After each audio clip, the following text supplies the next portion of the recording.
안녕하세요. 오늘은 25년 11월 19일 아침 공주학원 202일차입니다. 오늘 주일이었는데요.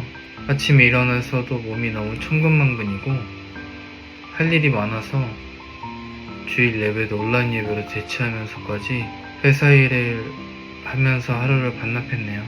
1시부터 시작한 제안서 작업이 8시에 끝나고 보고서 작업이 9시에 끝나고 하루 종일 일을 했다는 기분에 잠시 제 가장 친한 친구가 어제 집에 와서 설치해준 관상용 물고기들을 보면서 물멍을 때리다가 10시 반부터 제가 할 일들을 시작했는데요.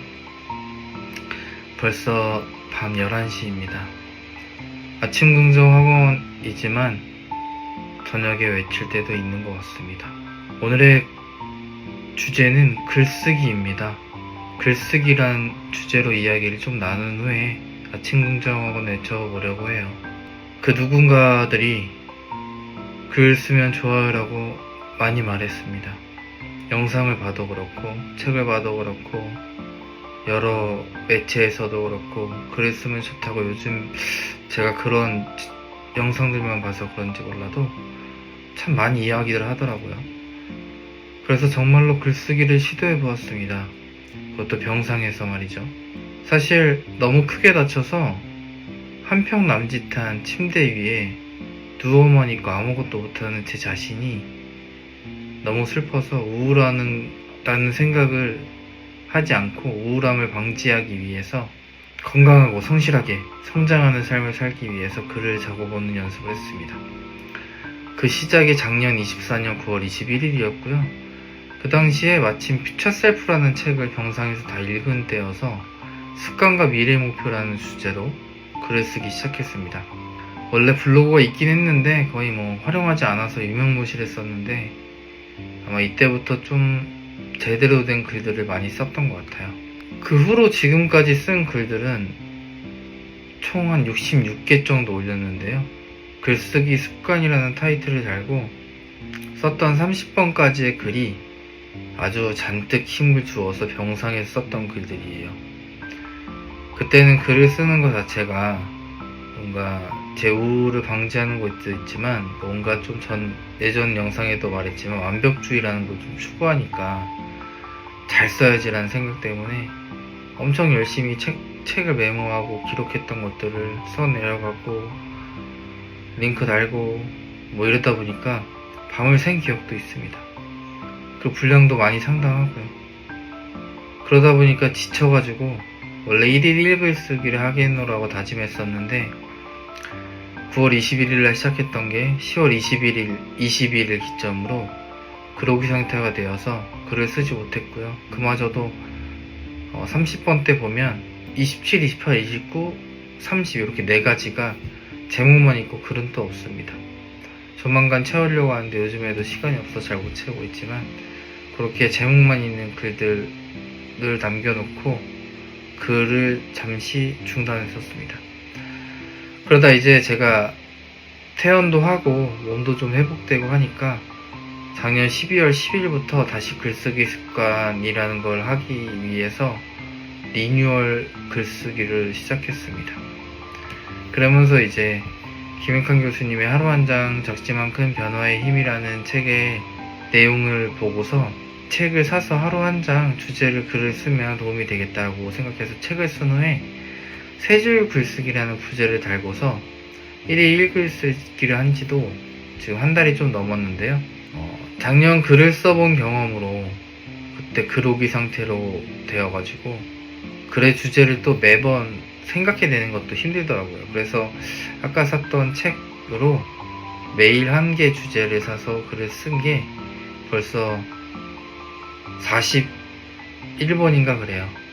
물론 하루 이틀 빠지는 경우도 있지만 매일매일 쓰려고 부단히 노력하고 있습니다.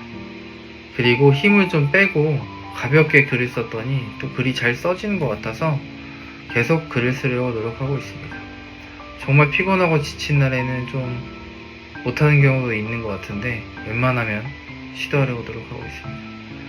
글을 쓰면서 제가 읽었던 책들을 적어보니까 기억에 남기도 하고 제 생각을 글로 정리해보니까 글을 쓰는 게 생각보다 재미있고 유익하다는 것을 알게 되었어요. 어제 읽었던 하루 한 장 작지만 큰 변화의 힘에서 이런 문장이 나오더라고요. 작가라는 단어를 풀어보면 나만의 집을 짓는 사람이다 라는 문장이었어요. 작가라는 게 집을 짓는 사람이라는 것을 이번에 그 책을 통해서 처음 알았는데, 글을 쓴다는 사실 엄청 거창한 것이 아니라 그냥 나의 이야기를, 나의 경험을 정말 그냥 서사 있게 써내려가는 것이라는 생각이 들었습니다. 그래서 어제 읽은 책 내용을 정리해 보았더니 글쓰기가 우리 삶에 소중한 3가지 이유가 나왔는데요. 첫째, 우리의 마음을 드러내는 작업이기 때문에 소중하다였고요. 두 번째는 글을 쓰면 스스로 해답을 얻어 복잡한 문제도 단순해지기 때문에 소중하다는 것이었고요. 세 번째는 생각을 글로 명시화함으로써 마음속에 숨어있는 지혜를 찾을 수 있기 때문에 소중하다는 것이었습니다. 이 3가지 중에 잘 모르겠지만 1번만은 정말 100% 공감하는데요. 제 글을 블로그에서 나중에 읽어보시는 기회가 된다면 그냥 제 경험들을 정말 많이 써 내려갔어요. 특히 3줄 글쓰기를 하면서 그냥 제 이야기들을 많이 썼는데, 제가 부족하고 상처받았던 이야기를 그냥 정말 오롯이 나의 이야기 언어로 써 내려갔더니 정말 나의 마음이 고스란히 담긴다는 것을 알게 되었어요.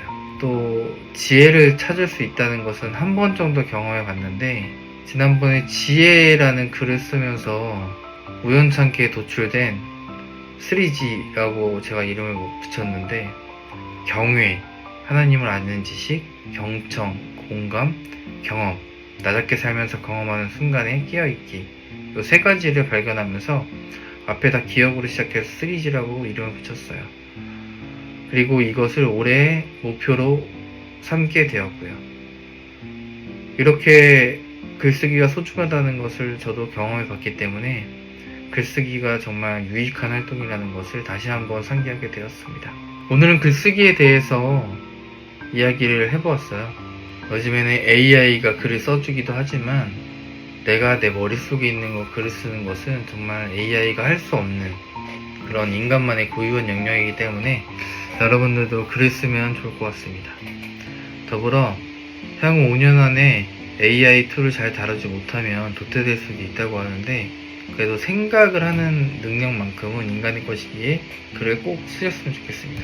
그 외의 것들은 AI 툴을 도움을 받으면 참 좋을 것 같아요. 어제 이제 제가 글을 쓰면서 항상 어떤 특정 주제나 음악이나 이런 것들로 마무리하는데 떠오르지 않아서 그냥 글쓰기란 제목의 음악을 검색했더니 정말 없더라고요. 그래서 글쓰기라는 제목으로 가사를 지어달라고 프롬프트에 입력해서 나온 가사를 가지고 음악을 만들어주는 AI 사이트에 들어가서 가사를 넣어서 음악을 만들어 달라고 했더니 아주 아름다운 음악이 만들어지더라고요. 그래서 이런 AI 툴들도 활용하는 저 여러분이 점점 되어갔으면 좋겠고요. 글도 짧게나마 써보시는 그런 여러분들이 되셨으면 좋겠습니다. 그럼 아침 긍정 학원을 외쳐보겠습니다. 나는 나의 40을 진정을 믿고 가치기에 살자. 1. 나는 역량 있는 사람으로 성장한 사람이다. 2. 나는 긍정적이고 선한 영향력을 끼치는 사람이다. 3. 나는 듣는 마음을 가지고 헤아리고 분별할 줄 아는 사람이다. 4. 그러면 나에게 자연스럽게 사랑과 돈이 따라온다. 5. 나는 아침 긍정학원, 독서, 글쓰기 통해서 5년 후에 이미 성공한 사람이 되었다. 6. 나는 HR로서 늘 학습하며 교수자로서 늘 타인에게 인사이트를 주는 사람이다. 7. 나는 2025년 상반기에 진짜로 논문 심사를 통과했다. 8. 나는 2026년 7월 1일에 교담자다. 9. 나는 2028년 3월 1일에 좋은 아파트에 산다. 10. 나는 2034년 7월 24일 내 생일에 통장에 30억 이상이 있다. 오늘도 감사하고 행복한 하루가 되었습니다. 난 아침에 내 목표와 꿈을 기록하면서 어제보다 1mm 성장한 사람이 되었습니다. 오늘 하루 어떤 일이 있어도 나에게 평화를 유지할 수 있는 마음이 있었습니다. 나에게 모든 문제를 해결할 수 있는 지혜가 있었습니다. 나에게 사람들이 계속 끌어당겼습니다. 나에게 돈이 계속 끌어당겼습니다. 나에게 사람이 계속 끌어당겼습니다. 내 인생이 성공하고 성장하는 방향으로 흘러갔습니다. 나는 끌어당김 법칙을 잘 알고 실행했습니다. 나는 오늘 하루 매우 존경하고 가치 있는 존재가 되었습니다. 난 나를 매우 사랑했습니다. 난 나를 매우 신뢰합니다. 난 나를 있는 그대로 수용할 줄 알았습니다. 난 남의 장점 보고 존중하고 배려하며 남을 구제하고 도울 줄 아는, 남을 사랑할 줄 아는 사람이었습니다. 오늘 하루 범사의 모든 것에 감사했습니다. 오늘 하루 우리 아내를 정말 사랑했습니다. 우리 딸아들을 정말 사랑했습니다. 우리 어머니 사랑했습니다. 우리 장인어른 장모님을 사랑했습니다. 우리 형님 처형을 사랑하고 감사했습니다. 우리 조카를 사랑했습니다. 오늘 이렇게 긍정을 외쳐보았습니다. 오늘은 글쓰기라는 주제로 이야기를 나눠보았는데요. 글쓰기를 몸에 습관화시키면 더 유익하고 더 긍정적인 삶을 살 수 있을 것이라는 생각이 듭니다. 그럼 한 주의 시작인 내일부터 또 일주일 하루를 화이팅하게 잘 보내시길 바라고요. 전 내일 뵙겠습니다. 안녕.